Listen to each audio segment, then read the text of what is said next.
Assalamualaikum warahmatullahi wabarakatuh. Waalaikumsalam warahmatullahi wabarakatuh. Selamat sore anak-anak. Selamat sore. Bagaimana kabar kalian hari ini? Baik. Baik. Ya alhamdulillah sehat semua ya. Tetap semangat walaupun corona masih ada di negeri kita. Pada kesempatan yang baik ini, mari kita mulai dengan berdoa terlebih dahulu. Mbak Galuh, tolong teman-temannya dipimpin berdoa. Silakan. Berdoa selesai. Ya, terima kasih Mbak Galuh. Ibu ingin presensi terlebih dahulu yang hadir. Mas Dandi, Daya, hadir ya. Mbak Elvarita, Hadir, Bu. hadir. Mbak Cindy dan Mbak Venia itu. Oke anak-anak, pada pertemuan yang lalu kita sudah belajar materi apa? Mengidentifikasi unsur-unsur pembangun visi. Iya, pinter Mbak Galuh. Pada pertemuan yang lalu, kita sudah belajar materi tentang mengidentifikasi unsur-unsur pembangun teks puisi. Ada yang masih ingat unsur-unsur pembangun teks puisi itu apa saja? Silakan. Unsur interistik dan ekstristik. Iya, pinter Mas Devan. Unsur intrinsik dan ekstrinsik. Unsur intrinsik ada apa saja? Struktur fiksi dan struktur batin. Iya, pinter Mas Devan. Struktur fisik dan struktur batin. Ada yang masih ingat struktur fisik itu apa saja? Ya, silakan Mbak Jelia. Struktur fisik adalah 1 rima, kata 1-2, kata konrad, 3 imaji, 4 tipografi, 5 majas. Ya. Sedangkan struktur batin puisi adalah 1 tema, 2 rasa, 3 nada, 4 amanat. Iya, pinter, bagus ya. Jempol 2 untuk Mbak Ajali yang masih ingat pelajaran yang lalu. Nah, pada pertemuan kali ini anak-anak kita akan belajar materi tentang menelaah struktur fisik dan struktur batin puisi. Tujuannya kita belajar materi ini yang pertama, ini diharapkan anak-anak mampu menelaah struktur fisik puisi. Kemudian yang kedua, anak-anak diharapkan mampu menelaah struktur batin puisi. Manfaatnya kita belajar materi ini. Yang pertama, menambah wawasan kita tentang puisi. Kemudian yang kedua, dapat menambah penguasaan kita terhadap kosakata. Kemudian yang ketiga, kita dapat menikmati puisi ataupun menghibur diri kita melalui puisi. Kemudian anak-anak, penilaian yang Ibu laksanakan, penilaian sikap, ini Ibu nilai dari sikap kalian, dari disiplinnya, jujurnya, ini saya amati dari proses pembelajaran. Kemudian penilaian keterampilan, ini dari kegiatan diskusi kelompok kalian, kemudian presentasi hasil pekerjaan. Ini penilaian keterampilan, keaktifannya dalam kelompok bagaimana. Lah itu kemudian yang ketiga, ini penilaian pengetahuan. Nanti sebelum pembelajaran berakhir, anak-anak nanti saya minta mengerjakan soal evaluasi melalui link Google Form ya. Sampai di sini ada pertanyaan anak-anak? Mas Ganang sudah jelas? Jelas, alhamdulillah. Pertama saya putarkan dulu video ya sebagai gambaran materi apa yang akan kita pelajari. Kalau ada hal yang penting bisa ditulis ya. Menelaah unsur intrinsik puisi. Untuk menelaah unsur intrinsik puisi, di sini Budia akan mencontohkan sebuah puisi karya Ali Hasmi yang berjudul Menyesal. Yang pertama, kita akan menampilkan tema. Itu tadi tentang tema, sekarang kita lanjutkan dengan rasa. Kita lanjutkan ke unsur intrinsik yang ketiga, yaitu nada. Nah, yang keempat adalah menelaah unsur intrinsik amanat. Dari puisi Menyesal tersebut, bisa disampaikan sebuah amanat bahwa kita sebagai anak muda harus menggunakan waktu kita sebaik-baiknya untuk kegiatan yang positif tentunya. Jangan menyia-nyiakan masa muda dengan berhura-hura dan bermalas-malasan. Karena keadaan kita di masa depan bergantung dari apa yang kita lakukan di masa muda. Yang kelima yaitu gaya bahasa atau majas. Selanjutnya kita telaah unsur rima dari puisi menyesal.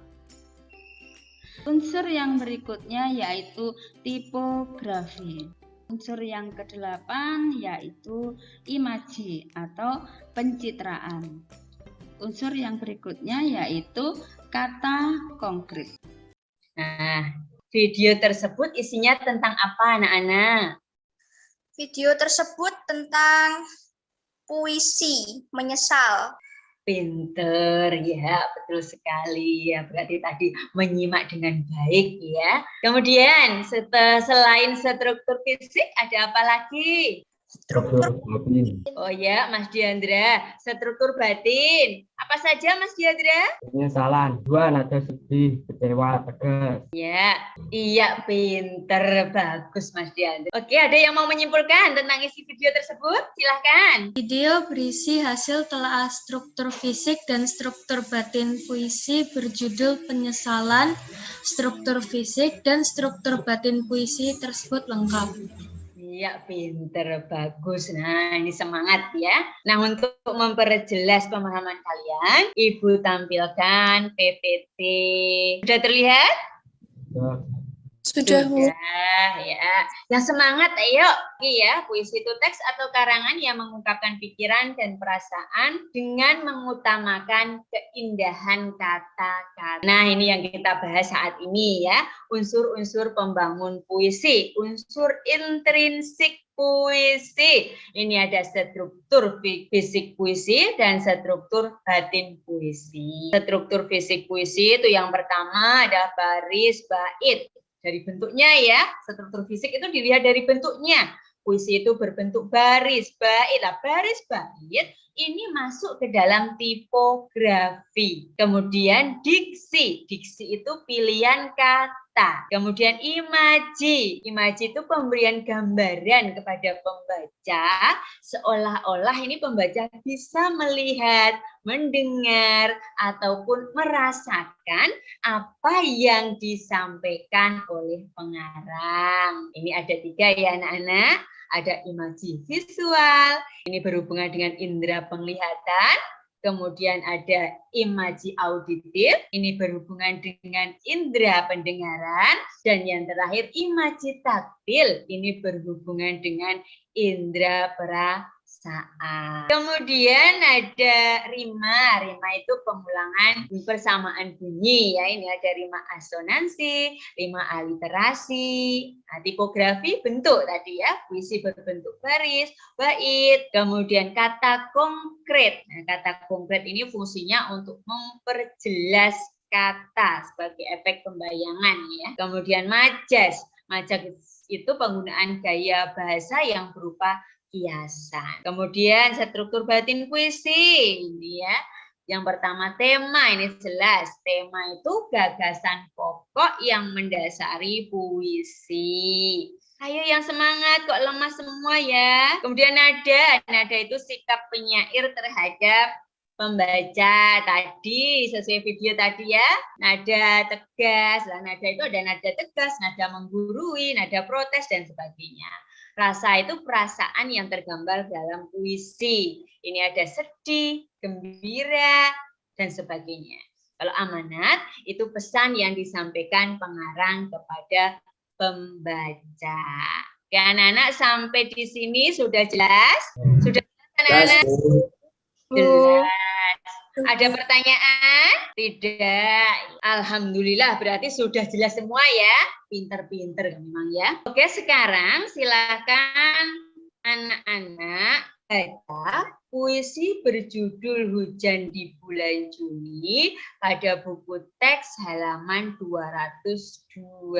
Nah, silakan dibuka, dibaca. Waktunya 2 menit. Oke, selesai ya anak-anak. Berikutnya, lah ini silakan anak-anak berkelompok menurut kelompok yang sudah Ibu bagi kemarin. Nah, anak-anak silahkan berkelompok. Kemarin Ibu sudah mengirim LKPD di grup kelompok kalian. Nah, sambil Ibu tampilkan terlebih dahulu ya. Kan ini lembar kerja anak-anak. Nah, ini tugas kalian. Ini kerjakan cara berkelompok. Ingat anak-anak, dalam menelaah disertai dengan buktinya. Tunjukkan bukti-buktinya. Nah, sekarang anak-anak silahkan diskusi dalam kelompok. Kemarin sudah saya bagi di grup WA ya. Ada kelompok 1, kelompok 2, kelompok 3. Ibu pantau diskusi kalian. Ya, silahkan tuliskan jawaban-jawabannya. Yuk, kelompok 2 belum aktif. Diketik di chat ya. Kelompok 3. Ya, sudah. Bagus. Ya, ini kelompok 2 sudah bagus sekali ya. Sudah sangat aktif. Oke anak-anak, waktunya habis. Silahkan tiap kelompok mempresentasikan hasil pekerjaannya. Ya, yang pertama silahkan kelompok pertama. Struktur fisik puisi hujan di bulan Juni. Ya, bagus sekali presentasi dari kelompok 1. Kita beri tepuk tangan ya anak-anak. Ada tanggapan dari kelompok lain? Silahkan. Menurut Kelompok kelompok lain ada yang mau menanggapi? Oh iya, silahkan Mbak Galuh. menurut kelompok kami, jawaban dari kelompok 1 sudah lengkap dan tepat. Oh ya, bagus. Terima kasih Mbak Galuh. Berikutnya kelompok 2, silahkan.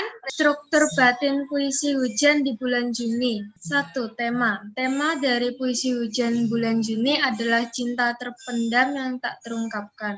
2. Perasaan. Perasaan penyair yang tampak dalam puisi hujan bulan Juni adalah perasaan orang yang sabar meskipun harus memendam rasa. 3. Nada. Nada dalam puisi tersebut adalah kegetiran. Kemudian tidak semua hal yang kita inginkan bisa kita dapatkan dengan mudah. Iya, bagus sekali presentasi dari kelompok 2. Terima kasih Mbak Vanis. Oke anak-anak, ada tanggapan dari kelompok lain? Kalau tidak ada, sekarang disimpulkan.